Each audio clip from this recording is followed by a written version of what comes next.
आज हम लोग बात करने जा रहे हैं ऑनरेबल इलाहाबाद हाई कोर्ट में एक पीआईएल आई है और वो पीआईएल अपने आप में बहुत प्रश्न खड़े कर रही है। हालांकि उसकी एक लीगल एनालिसिस होनी चाहिए और मैं समझता हूं कि देश को पता भी होना चाहिए कि आखिर वो पीआईएल किन विषयों को लेकर करी गई, खास तौर से रिजर्व सीटों पर एडमिशन को लेकर है। और रिजर्व सीटों पर एडमिशन को लेकर जो पीआईएल है उसका जो कंटेंट है वो बड़ा खतरनाक है। हम सब जानते हैं कि मोदी जी के आने के बाद हमने बड़ी तेजी से मेडिकल की सीटें बढ़ाई। देश में हर एक जिले में एक मेडिकल कॉलेज, मतलब लगभग 700 मेडिकल कॉलेज भारत में हैं और उन 700 मेडिकल कॉलेजेस में से मोर देन 50% सरकारी मेडिकल कॉलेज हैं। जो जिला अस्पताल हुआ करता था किसी भी डिस्ट्रिक्ट का, उस जिला अस्पताल को मेडिकल कॉलेज में कन्वर्ट करने का चल रहा है। कुछ में कर दिया गया है, कुछ को किया जा रहा है। इंफ्रास्ट्रक्चर मतलब उस पे इन्वेस्टमेंट, ये सब कुछ विषय रहता है। इसलिए अभी वो इस स्थिति में है कि लगातार वो बनाए जा रहे हैं। लेकिन फिर भी देश में लगभग 2 लाख सीटें मेडिकल कॉलेजेस में हैं, जिसमें 1 लाख से ऊपर 1,10,000 एमबीबीएस की हैं, फिर बीएमएस की हैं, फिर डेंटल डॉक्टरों की हैं। हम मोटा मोटा 2 लाख सीटें भारत में इस समय, हर साल 2 लाख डॉक्टर नए तैयार होते हैं, जिसमें से 60% डॉक्टर अप्रॉक्सीमेटली एमबीबीएस तैयार होते हैं। फिर उच्च शिक्षा में उसके ऊपर की जो डिग्रियां रहती हैं वो अलग रहती हैं। अब ये नीट के माध्यम से होता है और नीट का मामला हम सबको मालूम है कि 2 साल पहले हाई कोर्ट में, सुप्रीम कोर्ट में बहुत कुछ बवाल उसका होता रहा था। उस विषय पर हम नहीं जाएंगे, पेपर लीक ये वो सब होता रहा। लेकिन इस वर्ष नीट की परीक्षा के लिए जो जो एग्जामिनेशन बॉडी है, उस बॉडी ने जो कट ऑफ लिस्ट है उसको बहुत नीचे लाकर खड़ा कर दिया। रिजर्व कैटेगरी के लिए -40 माइनस। अब सवाल ये पैदा होता है कि अगर 200 नंबर का पेपर है या 100 नंबर का पेपर है तो -40% कैसे हो सकता है, -40 कैसे हो सकता है? क्योंकि उसमें नेगेटिव मार्किंग होती है और नेगेटिव मार्किंग का मतलब है कि आपने सही से ज्यादा गलत लगाए और गलत लगाने की वजह से नंबर कटते हुए आपके -40 पर पहुंच गए। यानी कि आपको 0 भी नहीं मिला, 0 के नीचे 40 पर आ गए। और इसका मतलब ये साफ होता है कि आप इक्वल भी नहीं कर पाए, मतलब आप 60% भी पेपर सॉल्व नहीं कर पाए थे, क्योंकि जो मार्किंग होती है वो ज्यादा होती है जहां तक मैं समझता हूं, और जो नेगेटिविटी होती है वो थोड़ी कम होती है।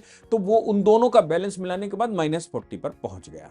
-40 या -30 -20 कुल मिलाकर माइनस मार्किंग है।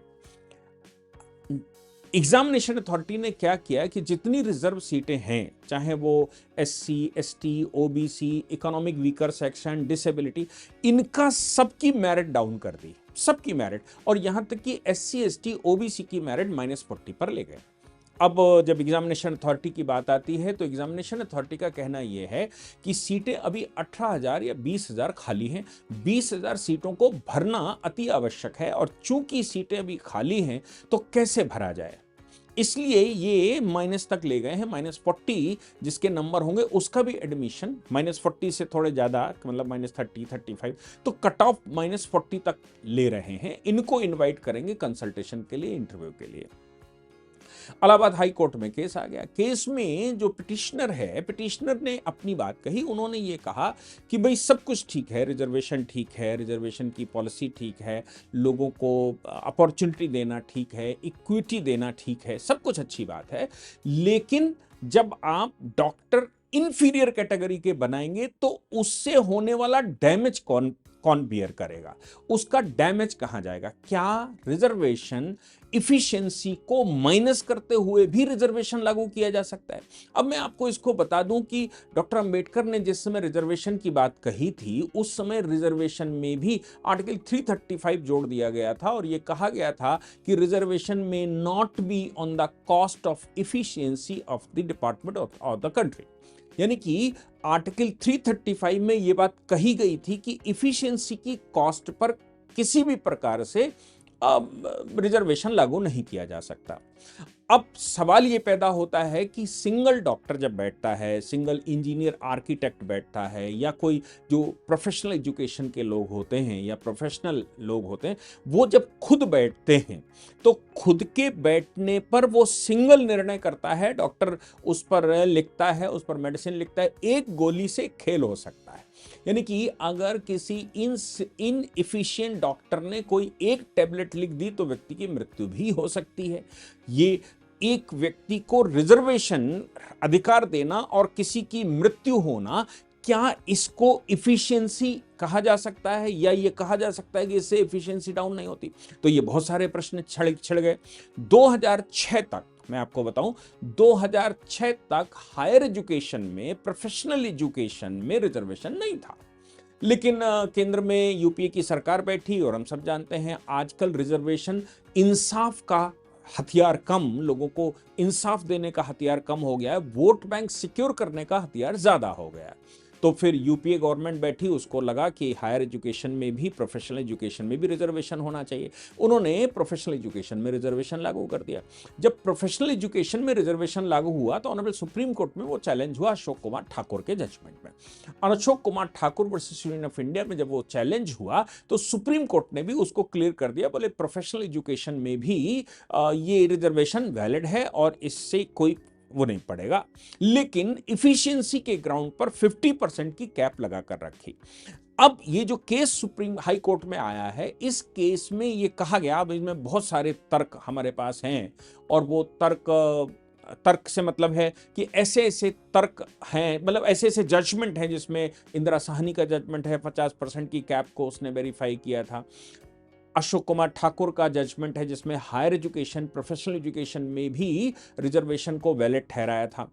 हाई कोर्ट में जो पिटीशन अब आई है, वो पिटीशन ये कह रही, मतलब ये नीट का तो अपना जवाब है कि भाई सीटें खाली हैं तो हम क्या करें, ये देश भर में इतनी सीटें हैं और हमें कैंडिडेट नहीं मिल रहा, कैंडिडेट नहीं मिल रहा है तो मजबूरी है कि हम उसको अबलाइज करेंगे, -40 वाले को भी देंगे। हाई कोर्ट में पीआईएल में ये कहा गया है, क्या एक डॉक्टर आर्टिकल 335 की जो इफिशियंसी है, जिसमें डॉक्टर अम्बेडकर ने भी कहा था, या फिर जो कॉन्स्टिट्यूशन कहता है कि इफिशियंसी पर फर्क नहीं पड़ना चाहिए, क्या मेडिकल कॉलेज का डॉक्टर या फिर हायर एजुकेशन में एक व्यक्ति जो सिंगल निर्णय करता हो, जो सामूहिक निर्णय नहीं होता?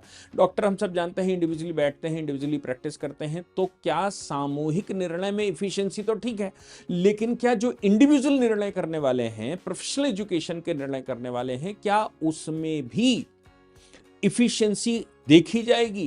क्या उससे इफिशियंसी प्रभावित नहीं होगी? क्या किसी एक व्यक्ति का इलाज कोई दूसरा व्यक्ति करता है जो इनएफिशिएंट हो, वो आएगा कि नहीं आएगा? अब इसमें बहुत सारे और तर्क हो सकते हैं।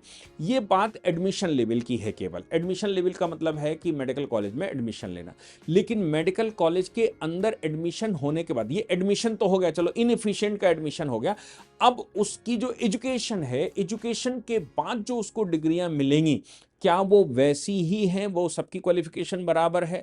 क्या सबको डिग्री देने से पहले ये सब कुछ ठीक चल रहा है? अब इस मामले में अगर यूजीसी रूल्स जो बदले हैं, केंद्र सरकार ने रेगुलेशन जारी किया है, वहां पर आते हैं, मैंने कल उस पर पूरी चर्चा भी की थी, वहां पर अगर हम आते हैं तो वहां की एक और खास बात है। खास बात मैंने उस समय ये कहा था कि क्या जो व्यक्ति किसी भी इंस्टीट्यूशन का प्रेशर लेने की क्षमता ना हो, उसकी जाति संप्रदाय छोड़ दीजिए, जाति संप्रदाय वो इररिलेवेंट होता है, लेकिन अगर कोई व्यक्ति, जैसे मैं हूं, मैंने अपनी बात भी कही थी, मैं प्लेन नहीं चला सकता क्योंकि मुझे प्लेन चलाना नहीं आता, या उसके इतने कॉम्प्लिकेशंस हैं वो मुझे नहीं आते, तो क्या मुझे एरोनॉटिकल में, या फिर मैं कहूं कि जहां पायलट की ट्रेनिंग होती है, क्या मुझे वो ट्रेनिंग करने के लिए जाना चाहिए? क्या मैं जो प्रेशर नहीं ले पाऊंगा वो सीखने का, वो जबरदस्ती प्रेशर लेने के लिए वहां भेजना चाहिए मुझे? तो रिजर्वेशन करके मेरा किसी तरह से रिजर्वेशन हो जाए और मैं पायलट बन जाऊं। मैं पायलट बन तो गया रिजर्वेशन करके, या मैं कहता हूं कि मैं उतना प्रेशर नहीं ले सकता। जब मैं प्रेशर नहीं ले सकता इतने कॉम्प्लिकेटेड केसेस का, तो क्या मैं अपने साथ इंसाफ कर पा रहा हूं? क्या मैं स्वयं उसमें ठीक से ट्रीट कर पा रहा हूं? क्या मैं ठीक कर पाऊंगा? ये बहुत सारे सवाल हैं। अब ऐसी परिस्थितियों में जब बच्चा प्रेशर नहीं ले पाता है तो आत्महत्या की घटनाएं भी सामने आती हैं। ऐसी घटनाएं भी सामने आती हैं जिसमें दूसरे लोग एलिगेशन ये लगाते हैं कि सब उनकी वजह से, इनकी वजह से, ये सब वो इस कास्ट के थे, वो उस कास्ट के थे, वो उस संप्रदाय के थे, वो इस संप्रदाय के थे, और इन्होंने ऐसा नहीं किया तो हो गया, उसने वैसा नहीं। ये these all are the things of pressure. मैं आपको एक इलस्ट्रेशन बताता हूं। होता कमेटी का एक मामला था। आपको याद होगा मनमोहन सिंह जी जब प्राइम मिनिस्टर हुआ करते थे तो उन्होंने एक प्रस्ताव रखा था और ये कहा था कि किसी भी बच्चे को हम एडमिशन देंगे और उसको पढ़ाने के बाद उसको आईएएस का एग्जाम क्वालिफाई करवाएंगे। अगर वो आईएएस का एग्जाम क्वालिफाई हो जाता है तो आईएएस हो जाएगा, नहीं हो जाता है तो हम उसको एमबीए की डिग्री देकर छोड़ देंगे। उस प्रपोजल का देश भर में खतरनाक विरोध हुआ था, खतरनाक। पूरी आईएएस लॉबी ने विरोध कर दिया था, हायर एजुकेशन के संस्थानों ने विरोध कर दिया था, जो लोग इन फील्डों को डील करते हैं उन्होंने सबने विरोध कर दिया था। सरकार उसको इंप्लीमेंट नहीं कर पाई थी क्योंकि सरकार का कहना था कि हम रिजर्वेशन करके या फिर हम ये इंस्टीट्यूट खोलेंगे जहां आईएएस की पढ़ाई होगी, एग्जामिनेशन एंट्रेंस की पढ़ाई होगी। और कारण क्या बताया था? सभी आईएएसओ ने, मतलब आईएएस लॉबी ने ये कहा, सीनियर और जो एसोसिएशन और जो भी थे, उन्होंने ये कहा कि भाई डिस्ट्रिक्ट मैजिस्ट्रेट जिस समय बनता है उसके पास हजारों प्रेशर आते हैं और वो प्रेशर डील करने के लिए उसका अभ्यस्त होना जरूरी है। अगर आप किसी को सीधा एडमिशन दे देते हैं और सीधा आईएएस बना देते हैं तो फिर वो जनता के बीच की जो समस्याएं हैं, जनता को डील करने का जो उसका जज्बा होना चाहिए, जो स्ट्रगलिंग उसकी हैबिट होनी चाहिए, वो हैबिट उसमें नहीं हो पाएगी। अब चूंकि इतना प्रेशर उसके ऊपर आएगा जिस समय वो सीट पर बैठेगा, कोई भी आईएएस कोई काम करने के लिए सीट पर बैठेगा तो उसके ऊपर इतना प्रेशर आ जाएगा कि वो प्रेशर डील नहीं कर पाएगा तो सब भरमंडा हो जाएगा।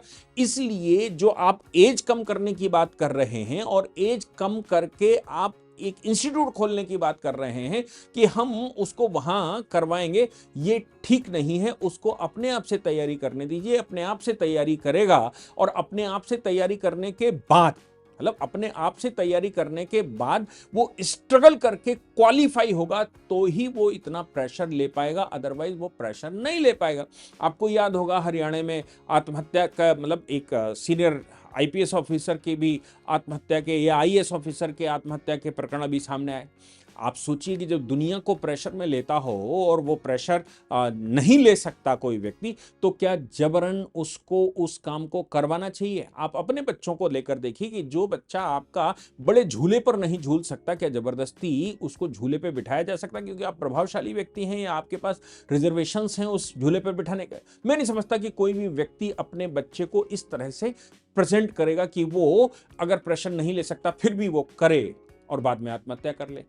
मैं समझता हूं कि इन मामलों पर बहुत गहनता से विचार होना चाहिए, इनकी काउंसिलें बैठनी चाहिए और ये सारे विषय कि भाई जबरदस्ती इफिशिएंसी पर प्रभाव ना पड़े, आत्महत्या करने के लिए मजबूर ना हो, प्रेशर झेलने के लिए उसकी शक्ति हो, और जो वो कुछ काम करे तो काम देश को प्रभावित ना करे, किसी दूसरे व्यक्ति को प्रभावित ना करे, किसी दूसरे व्यक्ति को उससे नुकसान ना हो जाए। ये सारी चीजें ध्यान में रखते हुए ही मुझे लगता है इन विषयों को डील करना चाहिए। इसलिए इलाहाबाद हाई कोर्ट में जो पीआईएल आई है वो अगर एक्सेप्ट होती है और उस पर कार्रवाई आगे बढ़ती है तो मुझे लगता है कि उसमें बहुत कुछ सब्सटेंस होगा जो इन विषयों को डील करेगा। मैं रिजर्वेशन का विरोधी नहीं हूं, मैं पक्षधर भी नहीं हूं, मैं एक्चुअली थिंकर हूं और थिंकिंग करते समय मैं सोचता हूं कि भाई कोई पिछड़ गया तो आगे आना चाहिए, अगर किसी के साथ नाइंसाफी हुई तो उसके साथ इंसाफ होना चाहिए। लेकिन किसी के साथ इंसाफ का मतलब मैं नहीं समझता कि किसी दूसरे के साथ नाइंसाफी हो।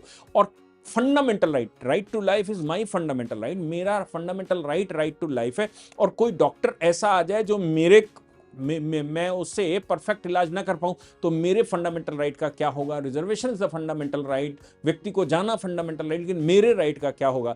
इसलिए ये विचार करना चाहिए क्या एमबीबीएस की डिग्री ही उचित है, या छोटी डिग्री भी दी जा सकती है, मतलब एडजस्ट ही करना है तो उसकी योग्यता के अनुसार उसको एडजस्ट किया जा सकता है। कोई नर्स का सर्टिफिकेट भी हो सकता है, कुछ बीएमएस का सर्टिफिकेट भी हो सकते हैं, और तमाम तरह की डिग्रियां नई बनाई जा सकती हैं कि भाई अगर वहां एडजस्ट नहीं कर पा रहा तो ये छोटे लेवल पर एडजस्ट कर सकता है, ये इतना काम कर लेगा। हमें ऑबलाइज करना है ताकि देश में जो पिछड़ा वर्ग है वो आगे आ सके। लेकिन इसका मतलब ये बिल्कुल नहीं होना चाहिए कि देश में कोई देश की इफिशियंसी पर प्रभाव पड़े, ऐसा मैं सोचता हूं। बाकी आप इस पर लिखकर जरूर बताइएगा। मैं किसी का पक्ष नहीं ले रहा हूं और किसी का विरोध नहीं कर रहा हूं, मैं सिर्फ मेरी जिज्ञासाएं हैं, उन जिज्ञासाओं को आपसे पूछ रहा हूं।